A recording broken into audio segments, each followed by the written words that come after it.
లోని ఆ జిల్లా టీడీపీలో కోవర్ట్లు పెరిగిపోయారు.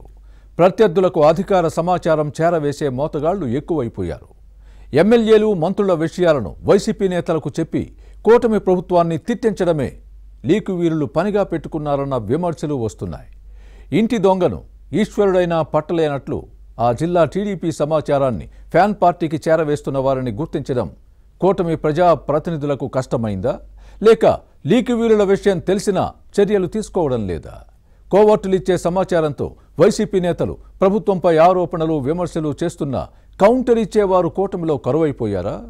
మోతగాళ్లిచ్చే సమాచారంతో ఫ్యాన్ పార్టీ నేతలు ప్రభుత్వంపై కారు కూతలు కూస్తూ రోత ఆరోపణలు చేస్తున్నా పట్టించుకునే దిక్కు లేకుండా పోయిందా?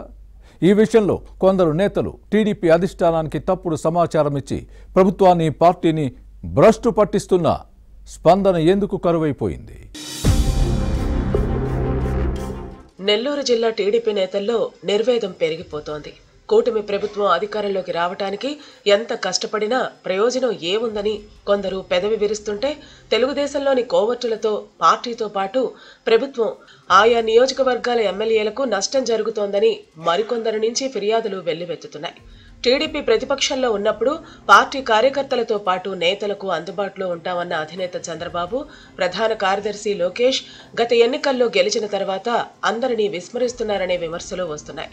అధినేతల వైఖరితో పార్టీ కేడర్లో నిరాశ నిస్పృహలు పెరిగిపోతున్నాయి. కొందరు ముఖ్య నేతలు వైసీపీకి కోవర్టులుగా మారి టీడీపీ సమాచారాన్ని వైసీపీ లీక్ చేస్తున్నారన్న విమర్శలు వస్తున్నాయి. కీలక సమాచారాన్ని ఫ్యాన్ పార్టీ నేతలకు చేరవేసి కూటమి ప్రభుత్వంపై విరుచుకుపడేలా చేస్తున్నారన్న వాదనలు ఉన్నాయి. ఏం ఆశించి ఇలా చేస్తున్నారు? ప్రభుత్వాన్ని ఇరకాటంలో పెట్టడం ఏంటి? కూర్చున్న చెట్టు కొమ్మను నరుక్కోవాలని ఎవరైనా చూస్తారా అన్న ప్రశ్నలు వస్తున్నాయి. కొందరు టీడీపీ నేతలు తమ స్వార్థం కోసం ప్రభుత్వ ప్రయోజనాలను పణంగా పెడుతున్నారన్న విమర్శలు వస్తున్నాయి.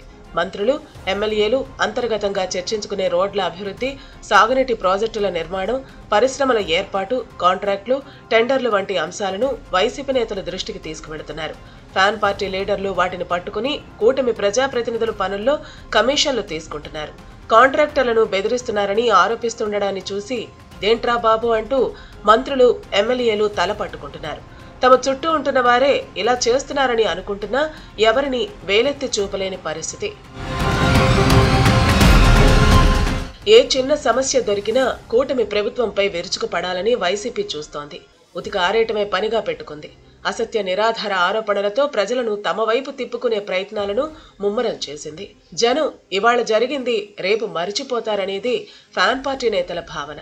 జగన్ ప్రభుత్వ హయాంలో చేసిన పాపాలు, కేసులు మార్చుకోవాలనే ప్రయత్నాల్లో పార్టీ ఉంది. 2029లో మళ్లీ తామే అధికారంలోకి వస్తామన్న ధీమా వైసీపీ నేతల్లో ఉంది. అప్పుడు కూటమి నాయకులను వదలమని వార్నింగ్ ఇస్తున్నారు. దీంతో టీడీపీ చోటామోటా నేతలు, కార్యకర్తలు సొంత ఊళ్ళని వదిలి ఎక్కడికి పోతాం, మనకెందుకు వచ్చిందిలే అనే ఆలోచనలో ఉన్నారు.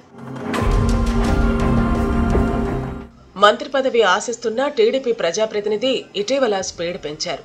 తాను జాతీయ నేతనని, అధిష్టానం చెప్పిందే వింటారని ప్రచారం చేసుకుంటున్నారని పార్టీ వర్గాల్లో వినిపిస్తోంది. ఎన్నికలప్పుడు ఆ నేత పెత్తనాన్ని మిగిలిన వారు సహించలేదు. టికెట్ ఆశించి భంగపడ్డారు. దీంతో సైలెంట్గా ఉన్న ఆ నేతకు ఇటీవల పదవి ఇవ్వడంతో ఇప్పుడు అన్ని నియోజకవర్గాల్లోనూ వేలు పెడుతున్నారనే విమర్శలు ఉన్నాయి. కావలి నియోజకవర్గంలో తనదైన శైలిలో చక్రం తిప్పి విభేదాలు, వర్గాలు, మరీ ముఖ్యంగా కులాల మధ్య అగ్గి రాజేశారనే చర్చ జరుగుతోంది. గత ఎన్నికల్లో ఆత్మకూరులో టికెట్ ఆశించి భంగపడిన ఓ నేతతో మంత్రి ఆనం రామనారాయణ రెడ్డికి వ్యతిరేక కార్యకలాపాలు మొదలు పెట్టించారు. ఆనం ఓ రేంజ్లో సీరియస్ అవడంతో అక్కడి ప్రయత్నాలు మానుకోక తప్పలేదు. నియోజకవర్గాలన్నీ ప్రస్తుతం ఫుల్ అయ్యాయి. 2029 ఎన్నికల్లో ఏదో ఒక స్థానం నుంచి తాను గాని, తన కుటుంబ సభ్యులు గాని పోటీ చేయాలనే ఆలోచనలో ఉన్నారు ఆ ప్రజాప్రతినిధి. దీంతో అన్ని నియోజకవర్గాలు చుట్టేస్తూ నేతల మధ్య ఏవేవో పుల్లలు పెడుతున్నారని వినిపిస్తోంది. ఆత్మకూరులో కొందరు టీడీపీ నేతలు మంత్రి ఆనం రామనారాయణ రెడ్డికి వ్యతిరేకంగా ప్రచారం ప్రారంభించారు. ఇక కోవూరులో వైసీపీ నుంచి టీడీపీలోకి వచ్చిన వారిదే పెత్తనమైందని, పార్టీ కోసం కష్టపడ్డ వారిని గుర్తించడం లేదనే చర్చలు సాగుతున్నాయి. ఉదయగిరి తెలుగుదేశం నేతలను 2-3 వర్గాలు చేసి ఓ నేత ఆడిస్తున్నారు. సిటీలో మంత్రి నారాయణ పక్కన ఉండే వారిలోనే వైసీపీ కోవర్టులు ఉన్నారనే చర్చ సాగుతోంది. నెల్లూరు రూరల్లో పార్టీ కోసం పనిచేయని నేతలను ఎమ్మెల్యే కోటంరెడ్డి శ్రీధర్ రెడ్డి దూరం పెట్టారు. దీంతో వారంతా దుష్ప్రచారం మొదలుపెట్టారు. సర్వేపల్లిలోనూ కొన్ని బ్యాచ్లు కూటమి ప్రభుత్వానికి, ఎమ్మెల్యే సోమిరెడ్డి చంద్రమోహన్ రెడ్డికి వ్యతిరేకంగా పనిచేస్తున్నాయి. ఇప్పటికే కొందరు టీడీపీ నేతలు వైసీపీ మాజీ మంత్రి కాకాణి గోవర్ధన్ రెడ్డి చెప్పుచేతల్లో నడుస్తున్నారని వినిపిస్తోంది. గూడూరు, వెంకటగిరి నియోజకవర్గాల టీడీపీలోనూ వర్గాలు తయారవుతున్నాయి. సూళ్లూరుపేట ఎమ్మెల్యే విజయశ్రీ కుటుంబ సభ్యులు వైసీపీ నేతలను దగ్గరకు తీసి టీడీపీ లీడర్లను దూరం పెట్టారు. దీంతో వారంతా నొచ్చుకుంటున్నారు. టీడీపీ అసంతృప్త నేతలను వైసీపీ లీడర్లు తమకు అనుకూలంగా మలుచుకుని వారి గొంతెమ్మ కోర్కెలను తీర్చి సమాచారం రాబడుతున్నారని తెలుస్తోంది. కొందరు తెలుగు తమ్ముళ్లు తమ స్వార్థం కోసం చేస్తున్న కోవర్టు రాజకీయాలతో టీడీపీతో పాటు కూటమి ప్రభుత్వాన్ని భ్రష్టు పట్టిస్తున్నారంటూ అసలు సిసలైన సైకిల్ పార్టీ కేడర్ ఆగ్రహంతో రగిలిపోతోంది. పార్టీని నమ్ముకున్న నిజమైన కార్యకర్తలు, కోవర్టులు డబుల్ గేమ్ ఆడే నేతల మధ్య నలిగిపోతున్నారు. గత ప్రభుత్వ హయాంలో నమోదైన అక్రమ పోలీసు కేసులన్నీ అధికారంలోకి వచ్చిన వెంటనే తొలగిచ్చేస్తామంటూ చంద్రబాబు, లోకేష్ హామీలు ఇచ్చారు. కానీ కొన్ని మాత్రమే ఎత్తేశారు. కేసులు ఎదుర్కొంటున్న వారంతా కోర్టుల చుట్టూ తిరుగుతూనే ఉన్నారు. కనీసం మంత్రి లోకేష్ అప్పుడప్పుడైనా జిల్లాలో పర్యటిస్తే బాగుంటుందని, అప్పుడు పరిస్థితి చక్కబడుతుందని భావిస్తున్నారు. 2029లో వైసీపీ అధికారంలోకి వస్తే తమ మనుగడే కష్టమంటూ కన్నీళ్లు పెట్టుకునేవారు లేకపోలేదు.